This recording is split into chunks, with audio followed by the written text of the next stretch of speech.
حملے کے بعد امریکہ کے ایران پر حملے۔ ایرانی میڈیا کے مطابق جنوبی ایران کے شہر اسلویا اور بوشہر دھماکوں سے گونج اٹھے۔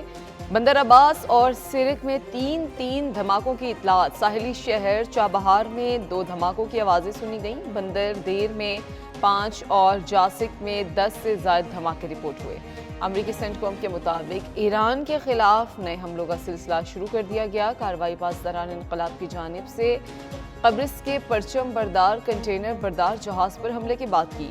ایرانی حملے کے بعد عملے کا ایک رکن لاپتہ ہے۔ جہاز پر آگ لگ گئی اور انجن روم کو شدید نقصان پہنچا، جس کی وجہ سے جہاز اپنا سفر جاری رکھنے سے قاصر ہے۔ ایران مفاہمتی یادداشت کی پاسداری میں ناکام رہا ہے۔ حملے امریکی صدر کی ہدایت پر کیے جا رہے ہیں۔ حملوں کا مقصد ایران کے بحری جہازوں کو نشانہ بنانے شہید راہبر اعلیٰ کے خون کا بدلہ ضرور لیا جائے گا۔ ایرانی سپریم لیڈر مجتبیٰ خامنہ ای کا اعلان، کہا کہ بدلہ لینا ہماری قوم کا مطالبہ ہے اور یہ ہر صورت پورا ہو کر رہے گا۔ ایرانی عوام کے مجرم کو پرسکون موت میسر نہیں آ سکے گی۔ شہید رہنما کی فکر اور جد و جہد کو ہر قیمت پر محفوظ رکھا جائے گا۔ مشکلات سے مرعوب ہوئے بغیر شہید رہنما کے مشن کو آگے بڑھائیں گے۔ شہید آیت اللہ علی خامنہ ای کے تعزیتی جلوس میں کروڑوں افراد نے شرکت کی۔ تہران، نجف، کربلا اور مشہد میں عظیم الشان اجتماعات ہوئے۔ تعزیتی جلوس میں شریک افراد کا دل کی گہرائی سے شکریہ ادا کرتا ہوں۔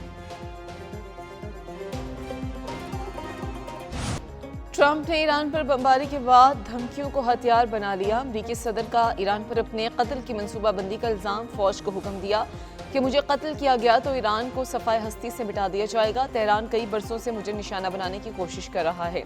کافی عرصے سے ان کی ہٹ لسٹ پر ہوں۔ قتل کی صورت میں اعلیٰ حکام اور فوج کو سخت ترین رد عمل کی ہدایت دے چکا۔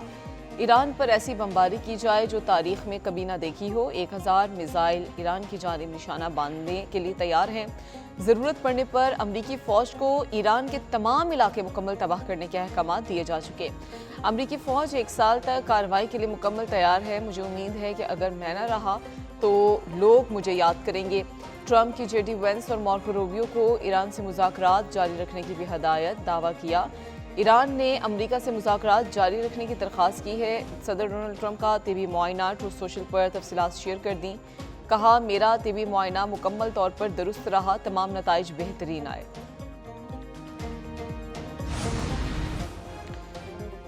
ایران نے امریکی صدر ٹرمپ کے دعوے کو شوٹ ڈاؤن قرار دے دیا۔ ترجمان ایرانی وزارت خارجہ اسماعیل بقائی کہتے ہیں کہ تہران نے واشنگٹن سے مذاکرات جاری رکھنے کی کوئی درخواست نہیں کی۔ قطر کی ثالثی کی کوششوں کے تحت قطری حکام کا دورہ ایران قبول کیا تھا۔ مفاہمتی یادداشت کی خلاف ورزی پر ایران جوابی اقدامات کرے گا۔ ایرانی افواج دشمن کی نقل و حرکت پر مسلسل نظر رکھے ہوئے ہیں۔ ایرانی افواج ملک کی سلامتی کے تحفظ کے لیے ہمہ وقت تیار ہیں۔ کسی بھی وعدہ خلافی کا جواب بھرپور کارروائی کی صورت میں دیا جائے گا۔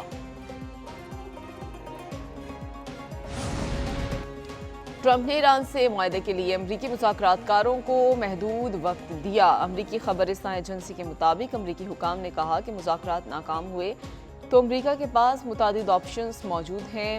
ممکنہ جوہری معاہدے کے تحت ایران کو افزودہ یورینیم کا ذخیرہ حوالے کرنا ہوگا۔ امریکی حکام کے مطابق معاہدے کے لیے آبنائے ہرمز میں بحری جہازوں پر حملے روکنا بھی لازمی شرط ہے۔ مذاکرات ناکام ہونے کی صورت میں آئندہ اقدامات کا فیصلہ ٹرمپ کریں گے۔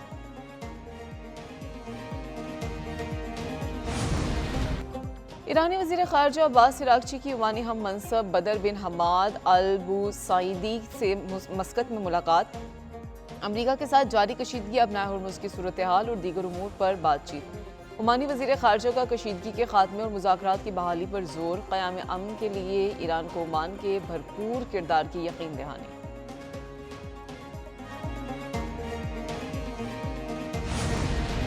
آبنائے ہرمز سے متعلق فیصلے صرف ایران اور عمان کریں گے۔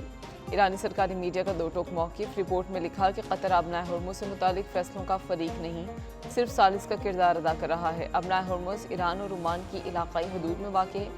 اس کے انتظامی معاملات دونوں ممالک طے کریں گے۔ اسلام آباد مفاہمت کے تحت آبنائے ہرمز کے مستقبل کے انتظامات پر عمان سے مذاکرات کی ذمہ داری ایران کی ہے۔ قطر کی شرکت صرف سفارتی مشاورت اور ثالثی تک محدود ہے۔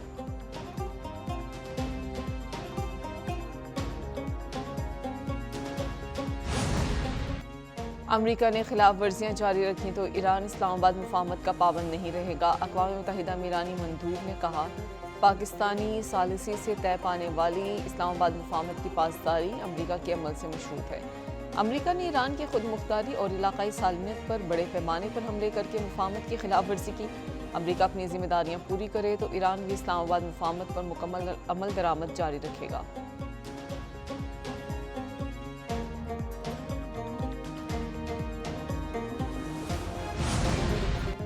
امریکہ کا ایران کی معیشت پر ایک اور وار، ایرانی مالیاتی نیٹ ورکس پر نئی پابندیاں عائد کر دیں۔ ایرانی سپریم لیڈر کے فائنینسر اور شیڈو ایکسچینج ہاؤسز کے خلاف کارروائی۔ امریکی محکمہ خزانہ کے مطابق ایرانی مالیاتی سہولت کار علی انصاری پر پابندی عائد کر دی۔ علی انصاری ایران کے عالمی اثاثہ جاتی نیٹ ورک کی نگرانی کرتے ہیں۔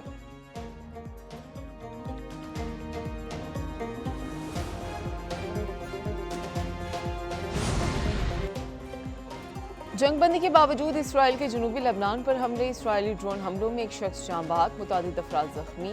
سور اور نبطیہ اضلاع میں اسرائیلی ڈرون حملوں کی اطلاعات۔ 2 مارچ سے لبنان میں 4321 افراد جاں بحق، 12207 زخمی ہو چکے۔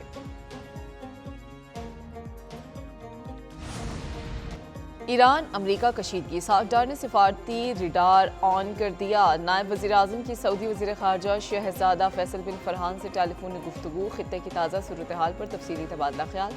دونوں رہنماؤں کا اسلام آباد مفاہمتی یادداشت کے باوجود کشیدگی میں اضافے پر گہری تشویش کا اظہار۔ کہا تنازع میں نئی شدت کسی کے مفاد میں نہیں، علاقائی امن و استحکام کی کوششیں متاثر ہو رہی ہیں۔ سعودی وزیر خارجہ نے جاری سفارتی کوششوں اور سعودی عرب کے موقف سے آگاہ کیا۔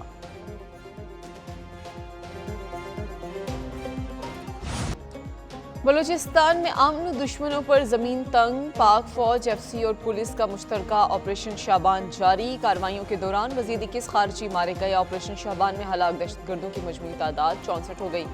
آپریشن 5 جولائی سے آپریشن شابان اور دیگر کارروائیوں میں 102 خارجی دہشت گرد ہلاک ہو چکے۔ سیکیورٹی سرائے کے مطابق دشوار راستوں، پہاڑوں میں چھپے دہشت گردوں کو ہوائی اور زمینی ایکشن کے ذریعے نشانہ بنایا گیا۔ آخری دہشت گرد کے خاتمے تک بلوچستان میں آپریشن شابان جاری رہے گا۔